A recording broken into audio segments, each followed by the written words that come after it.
This is the Criterion Creeps podcast, and tonight we're talking Milos Forman, the one and only. And first up is Love of a Blonde from 1965, and the synopsis of the film from the Letterboxd. Angela, an innocent Czech girl from a factory town, is desperately in search of love. She believes she's found it when she beds Milda? Come on. A charming young musician visiting from Prague. Milda, however, is only looking for a casual encounter and leaves town assuming he'll never see Angela again. But when Angela doesn't hear from him, she packs up and heads to Prague to surprise Milda and his parents. That's this movie in a nutshell. So, Love of a Blonde, I actually watched for the very first time not that long ago, like 2-3 years ago. I've always been a big fan of that Milos Forman. How do you feel about Milos, RJ? Well, Big Milos, director of one of my favorite movies of all time. Mm-hmm. Man on the Moon. Yeah. One of your favorite movies ever. Amadeus. Mm-hmm. One Flew Over a Cuckoo's Nest. Ooh, People versus Larry Flint. Hair. Goya's Ghost. Ooh, Goya's Ghost, that Javier Bardem film. Yeah. What about Hair? Did you not watch Hair? I've never seen Hair. It's got Beverly D'Angelo in it. I haven't seen Hair. I haven't seen Valmont. I've heard. I've also heard actually good things about Taking Off. But I like this guy. I like this Milos, and that was one of Milos. So that was like one of the reasons I wanted to watch Love of a Blonde, Firemen's Ball. They're Criterion. They're Milos. Never seen him before, and I want to see his roots. See where he came from. Ooh, sticky. This movie. I think I really like this movie. I say think because... What do you mean think? I think I like this movie quite a bit. So this is a tale. It is just exactly what it is. It feels like... So this is part of like what you call the Czech New Wave. Because every country was having a new wave at some point. And around this period of time, you had this explosion of the way Czech it would have worked. Wave? The Czech New Wave. Well, because it's kind of a weird thing where you have this borderline of like Soviet Union... And they want Czech, but Czech doesn't want Soviet Union, and so there's this line of like their country being seized back. If you remember from Unbearable Lightness of Being. Your whole description there was like, what's that guy, that Yermov Smirnov guy, like that Russian stand-up guy? It's like, in Soviet Union, road forks you. That's what everything you were just talking about. That's what it sounded like. Okay. Good. As intended. So watching this movie, it's interesting watching this guy who's like obviously a pretty free-spirited person, an intellectual person who also wants to deal with like real people, which is like plays out like once he comes to America and starts making American movies, coming from a place where they are kind of like they want to tell you what you got to do and how to act. And so his movies, all to various degrees, kind of are send-ups of that authoritarian streak, and which was also seen in Firemen's Ball. Because basically the start of this movie, it's about hooking up dudes with girls, because there's way less men than there are women in all these small places, and so we got to like basically do meetups because the internet hasn't come along. There's no Craigslist. There's no what are things people use to hook up with, RJ? I'm old. Grindr, Tinder, Bumble, Sex, the app. I think there's one that's Plenty of Fish called Stank. That's for real greasy hookups. Jesus. Or beef. Beef. What do they have on beef, RJ? Buddy, if you got to ask, you're not ready. I'm not ready. I'm far from ready. You're not ready. Yeah. So this movie has that setup of like all these women who have to work at a factory, because that's what you do in like fucking Eastern Europe, in Czechoslovakia, is you work in a factory until you get married and have kids. And that's your life. So maybe there's more to that than that. hopefully for some, but not in this film, unfortunately. So you get a kind of a grim presentation of options, which are like, that's always one of my favorite presentations of reality, one that's real. So poor Angela, her and her friends, they're at this party with all these soldiers, these old Lyran dudes who are also like, some of them are married and some of them are like, just like, oh man, this is a great opportunity. These women are hard up for it and we're here to offer it out. But they're like pudgy and middle-aged and like, well, they got some money, I guess. But they're like, oh, let's get that bottle of wine. Oh, that's pretty expensive though. It's like they're cheap. and like these girls are like, oh God, they're looking at me like, oh Jesus, they're going to come and talk to me. So you get all this like human awkwardness. At the party, guy's got to hide his wedding ring. Wedding ring falls off, rolls away, and him crawling under tables. And these women are like, and they start like pulling their skirts down, and they're just like, everyone's just like, classic. Nobody wants to have anything to do with anything that's here, other than when Angela kind of looks over at the piano player with the band at this shindig, and she's kind of like, oh, he's cute. Like he's not 35 years old, and this guy, he's like, he probably goes, you get the sense that he goes town to town. This is no big deal for him. He always gets his pick of the litter and has his way, and then has his fun and goes on his merry way. So that's pretty well the first 45-50 minutes of Laws of a Blonde, is the sort of like the setup of like the, whatever you want to call it, the ruling class, the administration setting up this thing, and like they're being very proud of their accomplishment. And then at the end of the day, it's like, oh, they all go back to work. And she has a boyfriend guy that she's seeing who's a real chud, as RJ would say. He's true. Yeah, very like one of those guys that likes to take some liberties with his women, and they have a particular role. And he's like, "Where's my ring, woman? Where is it?" And he's just pushing her around, getting aggressive, real dirtbag. And then so she's like, "I had enough of this. This factory job sucks. I've got a rock star musician, and he said that we should hang out sometime. I know where he lives in Prague. We're going to go do that." And she leaves. And then you get to the next part of the story, which is what, entirely in the apartment. Like the movie only has like about 4 settings. It's not very long either. No, it's not. And so the next part of this is she goes to Milda's parents' house where he lives, and he's a scumbucket, banging broads on the side. He's like making more money than his dad.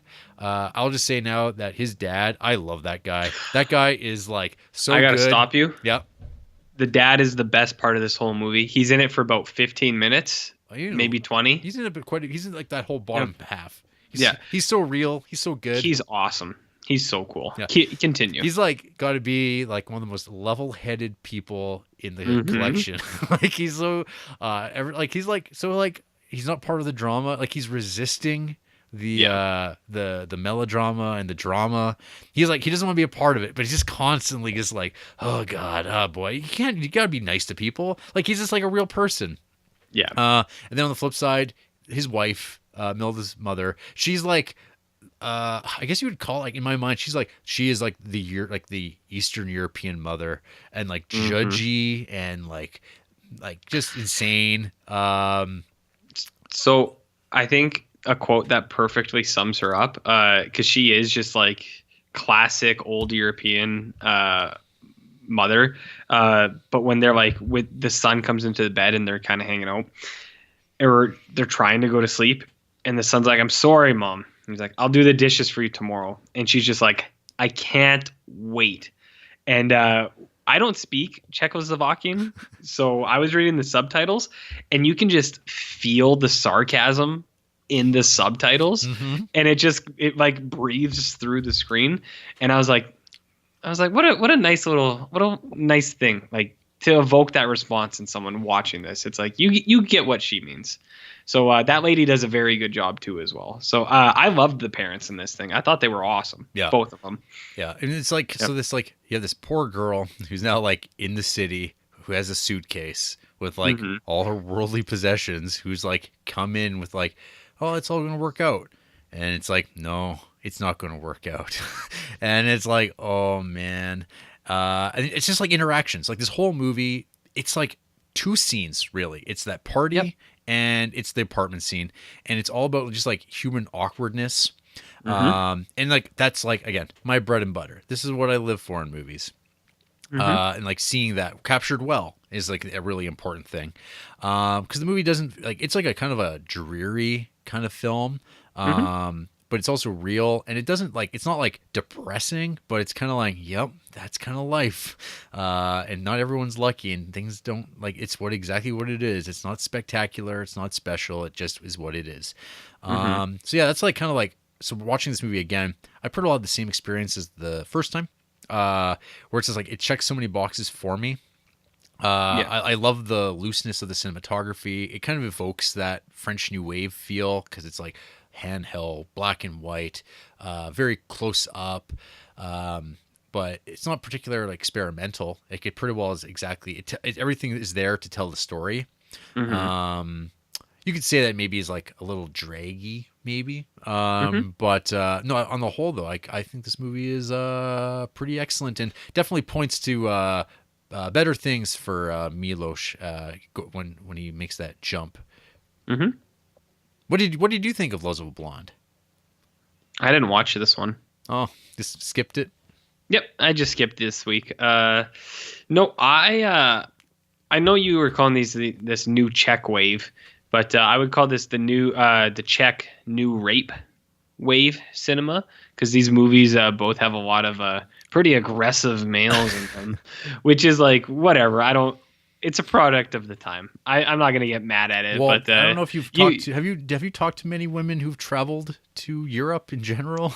Oh, so you're saying this is a current thing? I don't think. Well, I don't know. I'm not sure if it's an exaggeration, but it seems like men have. There's this like famous, and it's an Italian thing particularly, but it's like there's this famous like Italian photograph of like this woman walking down the street, and it's fucking creepy. Like there's like, because it's a horde of men all like zoning in on this woman, and it's like, ugh, like it's so weird, because like people probably look at this photo and go, oh, isn't that charming? And it's like, that's terrifying. Like if you're that woman, that's really uncomfortable.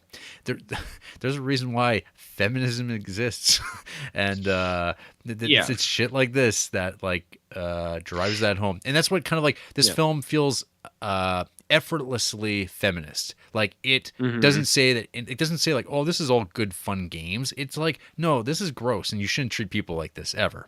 But we'll get to that as we get to Firemen's Ball as well. Yeah. As it's just sweaty middle-aged men. That is the world these films present. Yeah, we'll get there. And hair, and we'll talk about this, but hairstyles. Hey, you know what I like this movie. Yeah. You know why I like this movie? Because it shows real ass fucking people. Everyone in this movie, it's just like, look at this guy.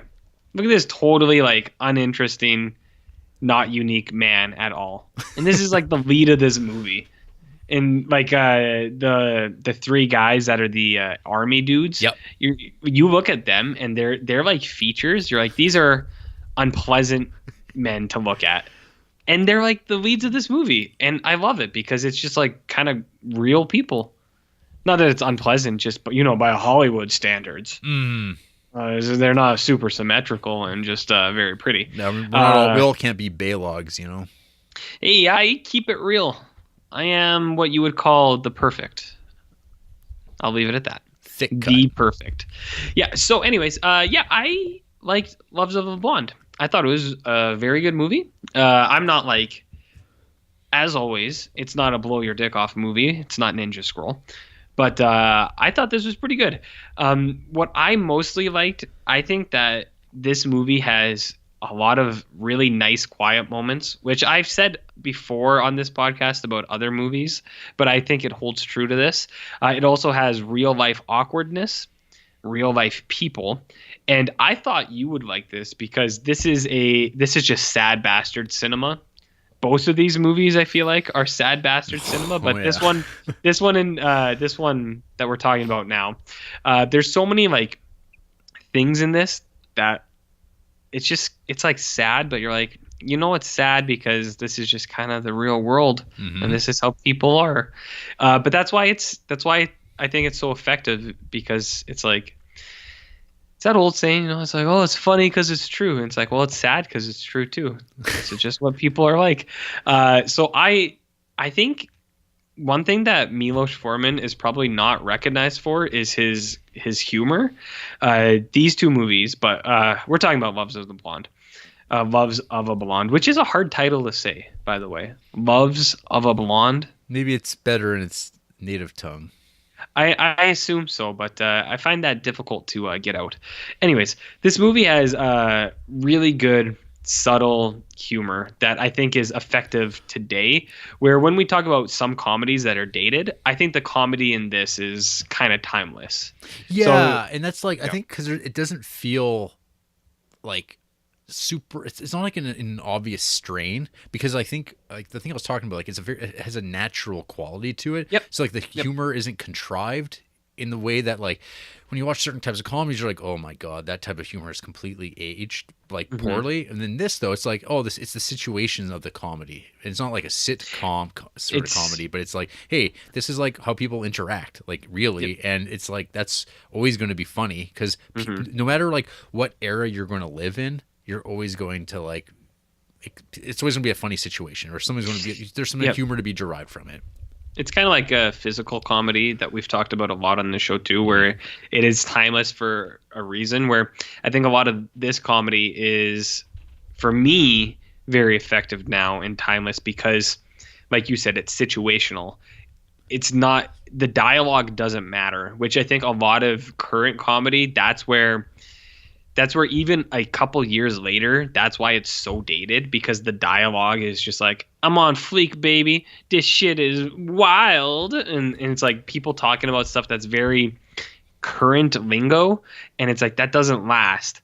But this movie, it's all situational. So the one big example that I can think of that is like a very awkward, uncomfortable moment, but it's funny in that sense, is when the real pervy dudes send the bottle of wine to the wrong, to the girls, to the table of blondes, and it goes to the wrong table.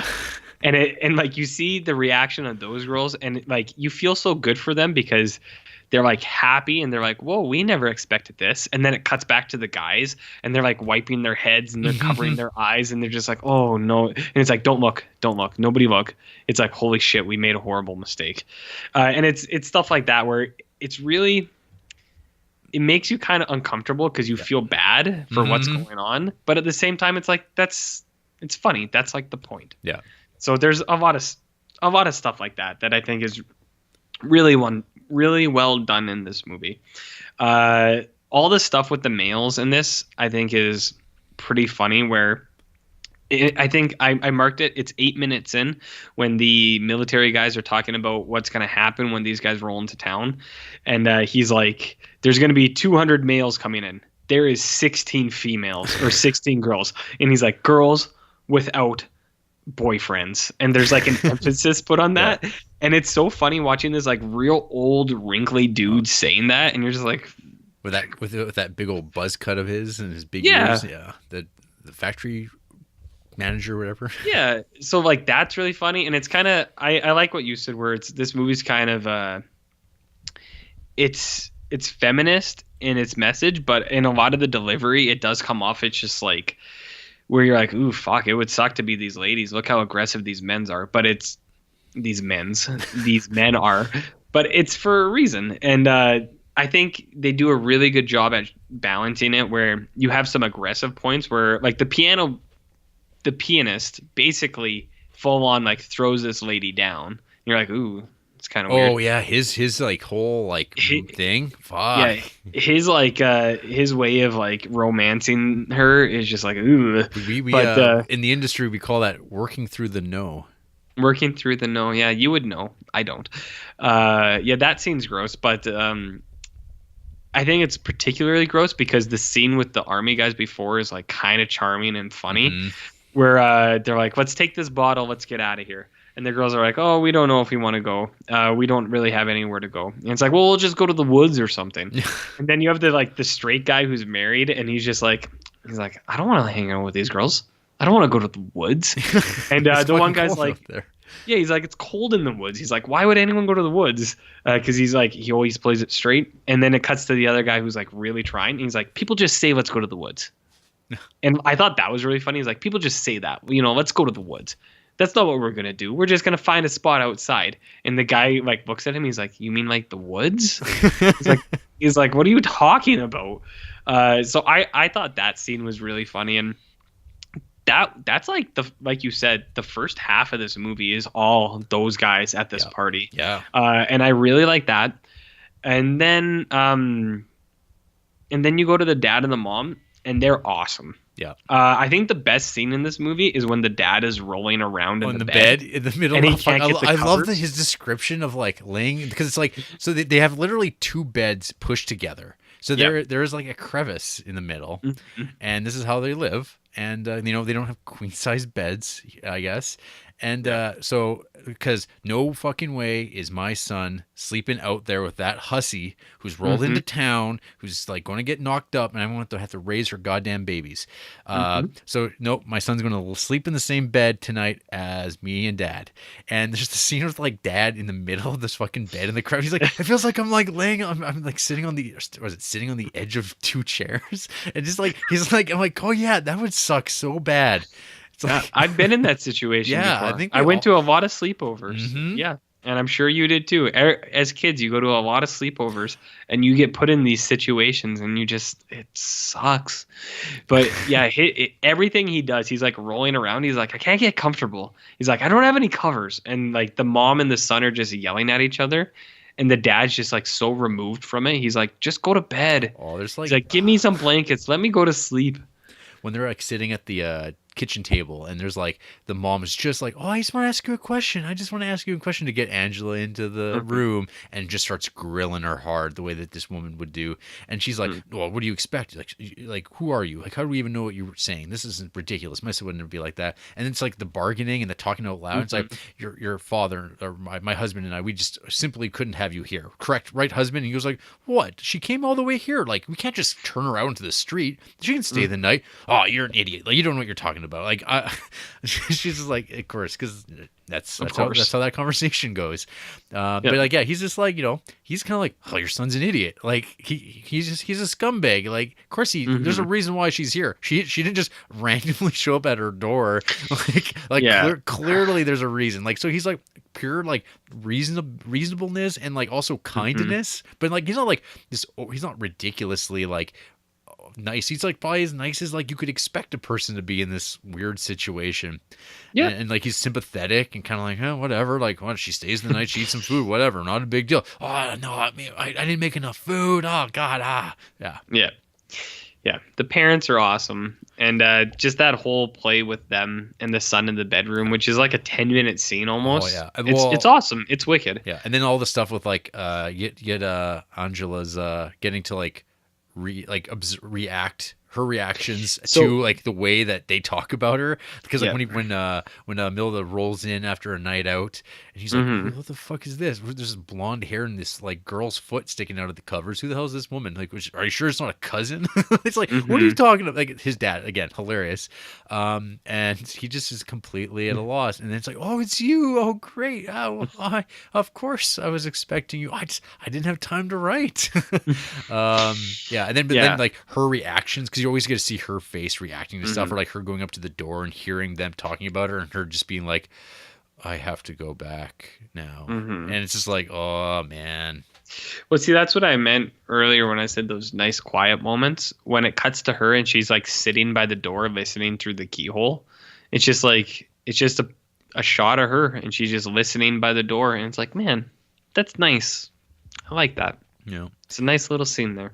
You know what movie came to mind watching this, and I kind of thought about this movie when we watched this months ago, Billy Liar. And I don't know if it's it's just something about like again, it's like, but it's like you have a guy who is he's the Milda, he's the bad dude, he's the cad. It's this black and white sad bastard kind of listless movie about trying to escape.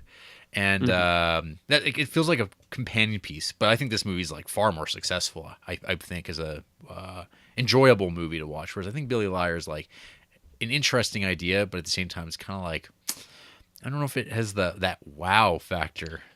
Again, like always, that's what people say about this podcast. True. Yeah, no. I don't know. Loves of a Blonde. That's tough to say. Try saying that 3 times fast. It's a good show. I like it. Again, didn't blow the dick off or anything like that, but so violent.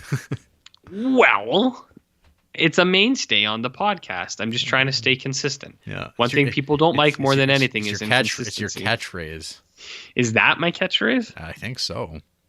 There's so many to pick from. Yeah. Butts, dumps, blowing dicks off. Dump truck Full of semen. Yeah. Blasting through a uterus. Speaking of blowing balls off, how about them Firemen's Ball? Nice transition, my friend. Milos Forman, The Firemen's Ball, 1967.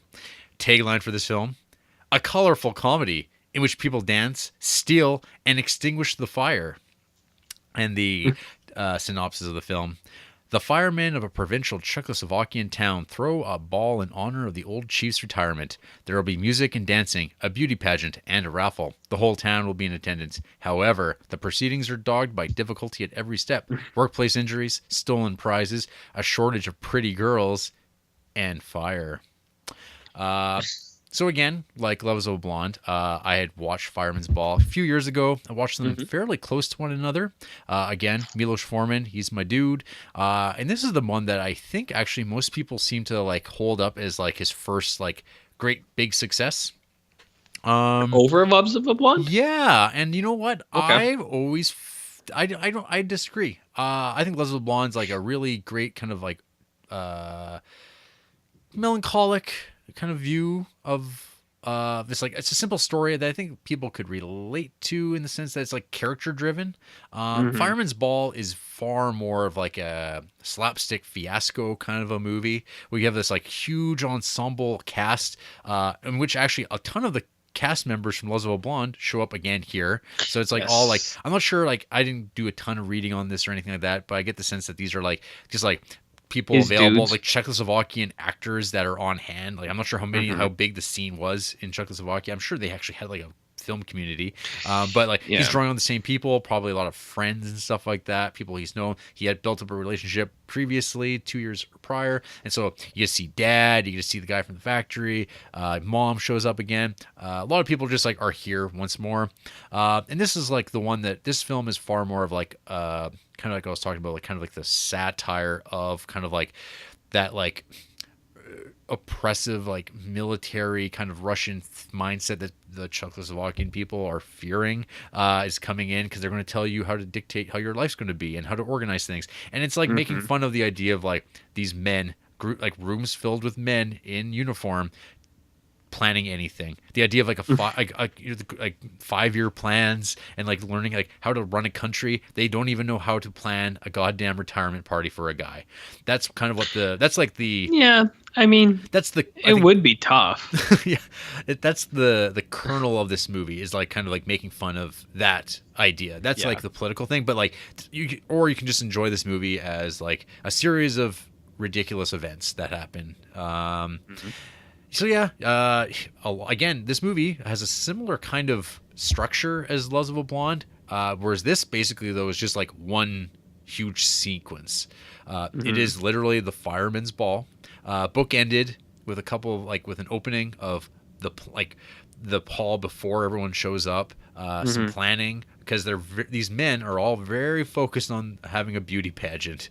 That seems to be a major factor, as well as like prizing for the raffle and stuff like that. Someone stealing stuff. Signs have to be made using lit torches and stuff like that. But everyone doesn't know if they're coming or going. This movie is like even shorter than Loves of a Blonde. It's like 70 minutes or something like that. It's an hour and 10. Yeah, it's very short. Yeah, it's very quick viewing. Always a pleasure. A pleasure for me, especially when you had to watch 2 movies in a week, when you're trying to watch all this other stuff. But yeah, I mean, I think this movie's like fine. It's good. It's enjoyable. It's a rompy type of thing. but I mean, again, like I found like there's like way more to like kind of get excited about, and like with Les of a Blonde, Fireman's Ball, it's like a comedy. And as we've talked about before, comedy's tough to like talk about, and especially if it's like not necessarily your cup of tea for humor. It's kind of like, oh yeah, you're watching people being funny, but it's like you're not laughing. You might get a smirk here or there and go, oh yeah, that's funny, instead of like, oh my god, I can't believe it. So it's always like a trade-off, but I think there's things in this movie to like. Let's see here. Again, there's those interactions that you get once you get, like, I think probably the most interesting part of this one for me is the behind doors sequence with the firemen and the picking up the beauty pageant woman, and get that whole thing and like the whole process of choosing that stuff. It's just like, and like, because they're, oh, we have to try to be very respectful. We're going to be very like, we're going to do this nice and neat. It's very like It's Always Sunny in Philadelphia. We're going to leave it classy. You know, it's going to be classy. Yeah, we don't want to be anything other than that. And then the title card kicks in. Yeah, exactly. That's kind of like that whole. That's probably the successful winning formula for like why that scene plays out the way it does. And then of course when it comes to actually doing the pageantry, it completely falls apart. People are running around chasing after one another, hijinks ensue, a man's house burns down,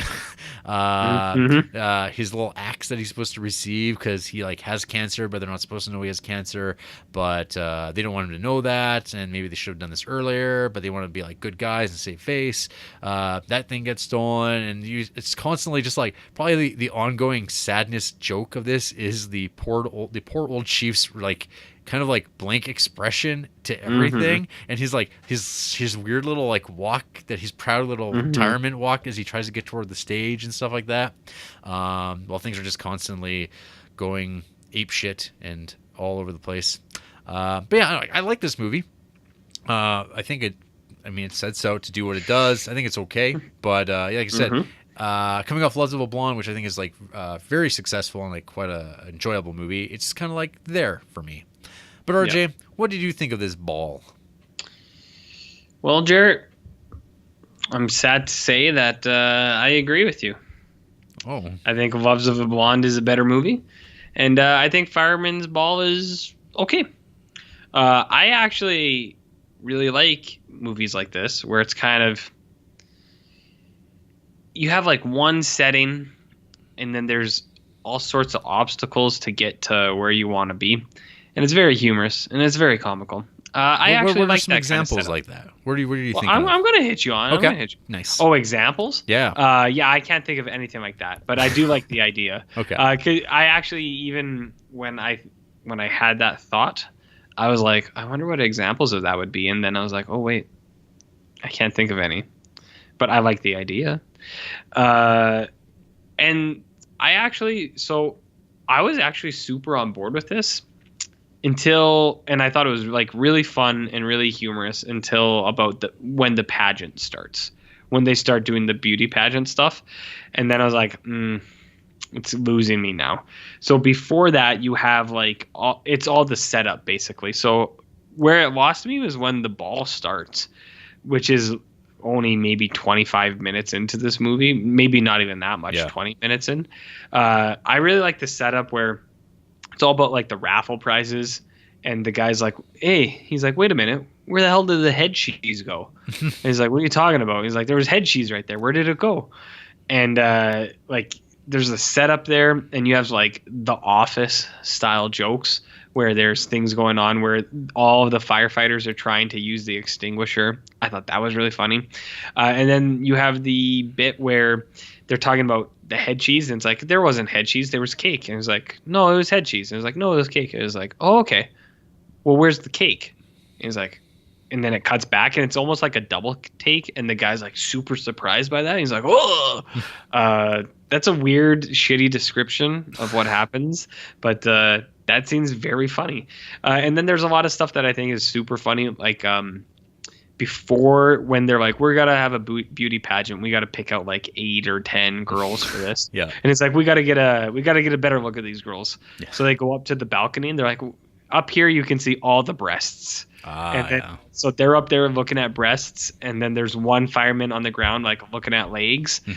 And I thought that was pretty funny too. And it's like, well, we gotta look at that. Oh no, we gotta look at their faces.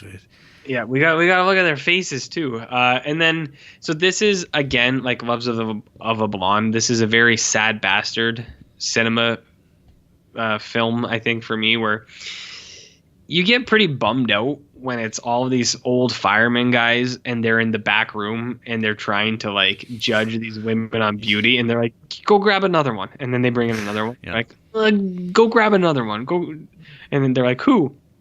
Anyone, any girl out there, just go grab them.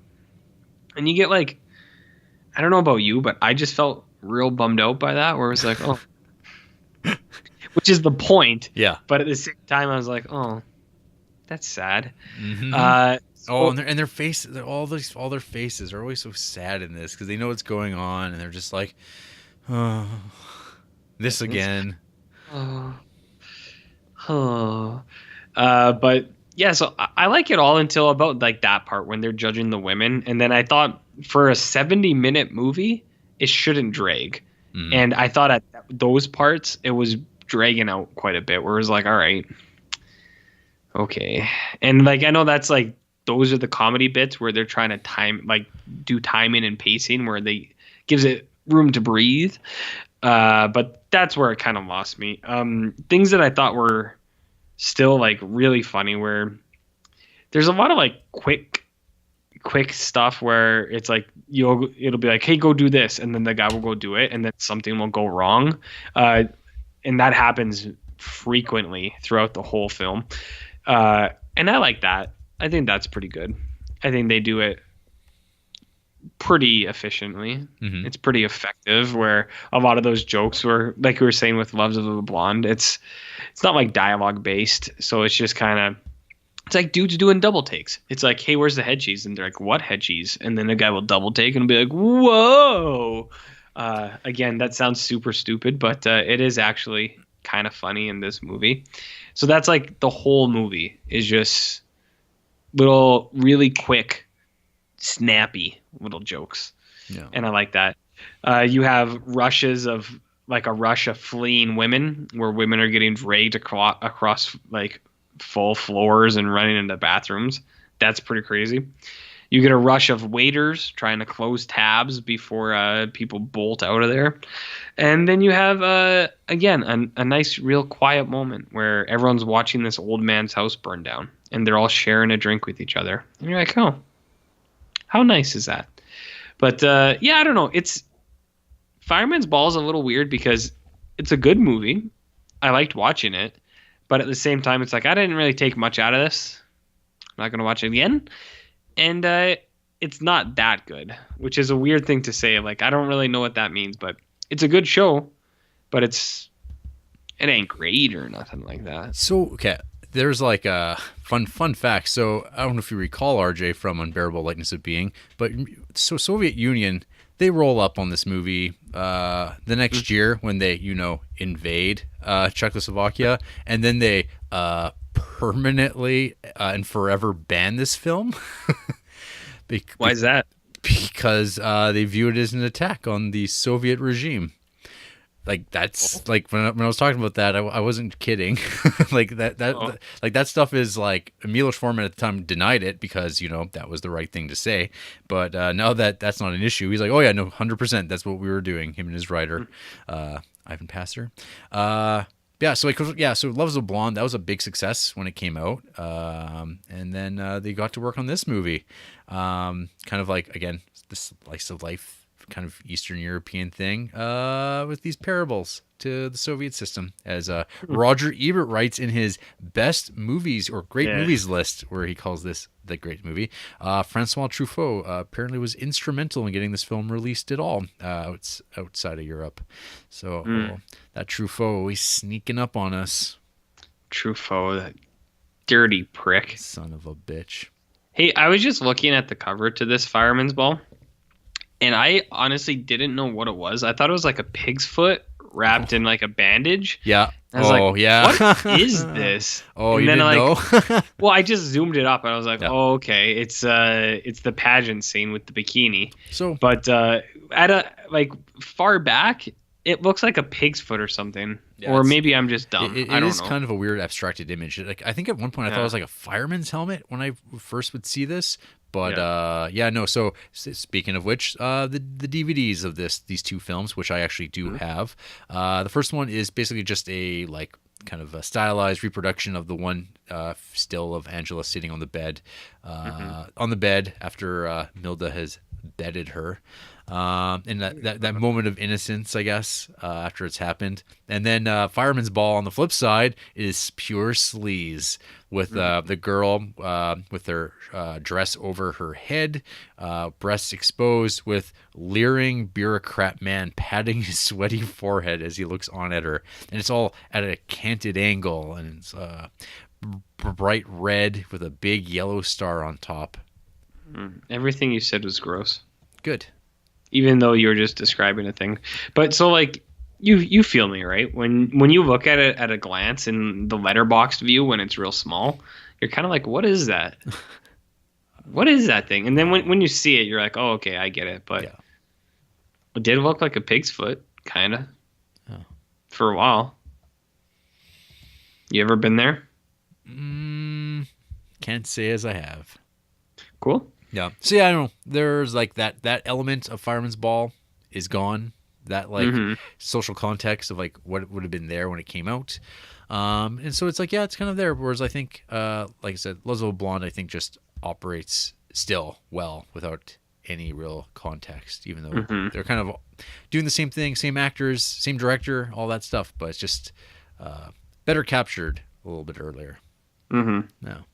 But hey, RJ. I agree. What? Who hates these movies? Probably a few people. Let's see here. For Leslie Blonde, half a star from Gabe Godoy. Godoy. How do you say horrible in Czech? Is that it? That's it. Okay, Gabe sucks. He likes a good movie called The Elephant Man. And he likes another good movie called Pulp Fiction, but that's very obvious. He also likes a movie called The Princess Bride in his favorite movies, which I feel is a little too on the nose. He just watched a movie you watched, Searching, and gave it 3.5 stars. A lot of people give that movie 3.5 stars. He also gave a movie, which is totally undeserving, Robin Hood Men in Tights. He gave a 0.5 star, which I feel is outrageous, to say the very least. A lot of 5-star movies that I actually agree with, except for Fight Club. Yeah, except for Fight Club. Matt Thomas, 2 stars. Too abstract for me, and not enough socio-political commentary. What, seriously? Yep. Oof. Matt Thomas's favorite movies are Hero with Jet Li, Nightcrawler with Jake Gyllenhaal. Those are I've never seen Hero, but Nightcrawler is good. Intact from 2001 from Juan Carlos Fresnadillo. Exactly. Don't know what that is. And then Hellraiser Bloodline from 96. That seems bizarre. I don't know. So this person's totally like, you can't trust this person because they have very weird things. They also gave 5 stars to 12 Monkeys, Empire of the Sun. Letterbox just crashed. That's good. Baby Driver. Ooh. Arrival, 5 stars. So that's all you got to know. No. All right. For Fireman's Ball, we got 1 star here from Tom Morton. Did Milos Forman really hate firemen or something? They're going to need some new extinguishers to deal with all these sick burns. Seriously though, this was absolutely terrible. Oh, good for him. Good for him. He gave Man on the Moon 5 stars. Yeah. Their best of right now are just Christmas movies. They have a lot of 5-star movies that I agree with, but they have 5-star movies like Cleo from 5 to 7, which has been very popular lately on our Who Hates category. That is so weird. That is very weird. No, this page is all good. St. Vincent with Bill Murray. That's not a 5-star movie. It's okay, but that's not 5 stars. Hellraiser again. Oh, okay. Well, okay. I gotta stop everything. I didn't bring it up before because I actually liked that movie and it wasn't a big deal.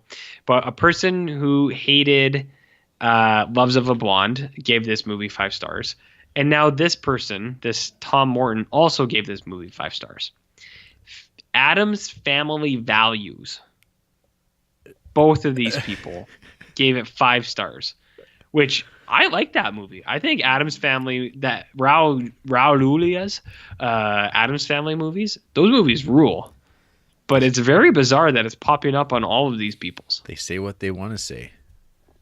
Like Raul Julia? Do what they want to do. Ooh. Addams Family. Great, No, great, do it. a great rap. Oh, okay. Yeah. I mean, maybe Fireman's Ball would be improved if it had a rap. Finally, Bob Boddingham, 2 stars. Of course, I love when people note the format they watched it in the body of the review. 35 millimeter. Much as the firemen in the film are totally unprepared for their ball, it feels as if the writers went into production with only a basic outline of what was going to happen in this movie. This picture really slogged along for me, which is remarkable as it only has a 70-minute runtime. The film has funny scenes and ideas, but in between is just so much unnecessary padding and repetition. I believe this film could be a lot more appealing to others, but comedy is often just a tough genre for me to enjoy. The majority of the film involves a group of old men gazing, objectifying, and practically preying upon young women for laughs. That left me a bit disgusted after a while. The film has decent jokes and situations in its final act, but there still felt like a comedic timing issue, which could perhaps be blamed on the language barrier. Some pretty nice staging and cinematography, though, and I did enjoy quite a few of the performances. Sounds better than a 2-star movie to me. But. Yeah, that's Bob Boddingham. Bob Boddingham. This one's a little bit of a weird duck. Big horror guy. His favorite movies are something called Monster Dog, which has an awesome poster, but I don't know if that's an RJ pick. I think you're going to have to watch that for me. They probably kill dogs every 5 minutes.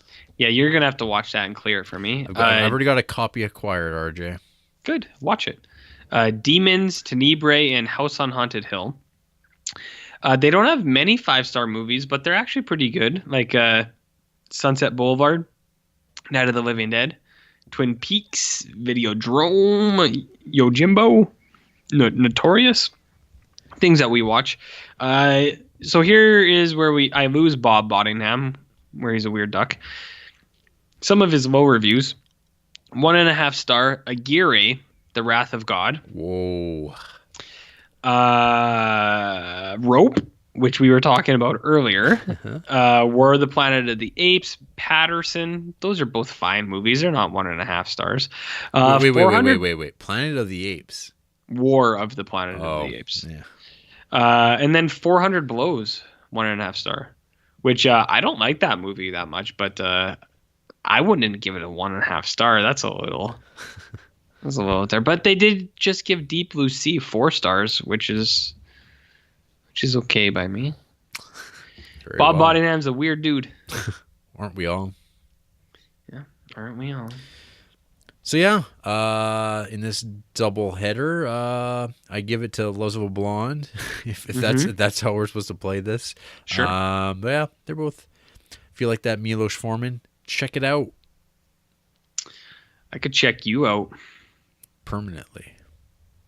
I didn't mean that, but that was better than what I was thinking. Yes, I see. I write you better than you write yourself. Good. I hope you do. After the break, RJ invites me back to his house, but his parents are there. It's all very awkward, and I feel very used. I don't appreciate it. Is that different from a normal day? But then I burn the house down, and I feel better.